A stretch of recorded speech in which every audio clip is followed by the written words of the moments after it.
ang mas magaling sumayaw sa inyong dalawa? Ako po, para sa akin, Tito Boy. Palagi ko pong sinasabi to, mas magaling si Raver Cruz sa akin.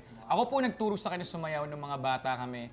Pero ngayon talaga, ibang level to. Kaya deserve niya maging dance authority ng Stars on the Floor. That's my brother team! Ito boy, ito lang masasabi ko. Si Rojun lagi niya na sinasabi. Pero ako wala akong title, si Rojun champion. Uy, grabe! Nagbubula na Yan, tayo dito. that was a contest, di ba? Kailan yung una Season mong... 1, sila po. Season 1 po, Tito Boy. Okay. Pero nanalo ka rin eh, di ba? There was a contest. Nanalo pa ako sa puso ni Julian. Nako, ibang klase itong usapang ito. Sa iyong... Valentine's eh. Dasol, ikaw, opinion mo, sino mas magaling sa kanilang dalawa? Wala, mahirap. Pero, ang pipiliin ko po, syempre, partner ko. Pero magaling talaga siya eh. Kasi mabilis siya matuto ng steps. Okay. Siya naman, Partner! Tiwala sa baka. Para sa inyo, sino ang pinakamahusay na male dancer dito sa industriya at ang pinakamahusay na female dancer? At bakit? Sa akin, Siguro, di dahil kapatid ko siya, Tito Boy, Raver Cruz. Okay.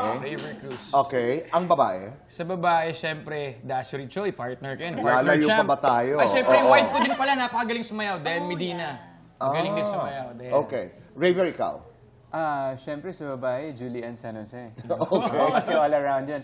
Pero alam naman ni Rojo na siya yung pipiliin ko. Pero siguro aside from us, Yes. yung pinaka nag-inspire din talaga sa akin, si Tito Gary.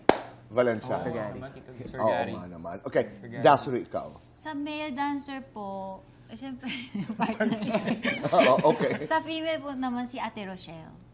Oh, Yes, okay. super. Dasuri, what is it about dance that you love? What is it about dance? Dancing po kasi sa akin, sa life ko, dati po super introvert po ako. Pero dahil sa dancing, naging extrovert na ako. Tsaka yung sa family bonding din namin, dahil sa akin, naging mas close kami. Kasi pabibo-bibo na ako sa harap nila. Dati kasi parang tahimik lang yung family namin. Pero dahil sa akin, maingay na. You created connections through dance, Yes. di ba? River, ikaw, bakit na-in-love ka sa pagsasayaw? Hindi lang, aside from Julie, no? Yes. Dito umikot yung mundo ko, Tito Boy, sa pagsasayaw eh. I mean, walang raver kung hindi dahil sa dance eh. Dance is life, in other Yes, words. and doon ko ina-express yung bawat emosyon na binibigay ko on stage, eh, nilalabas ko sa Okay. pagsasayaw. Rod, ikaw? Ako po siguro na-inspire kasi ako sa mama namin kasi yung mom namin, original singer siya ng 747 band and ano yan, singer, performer, dancer.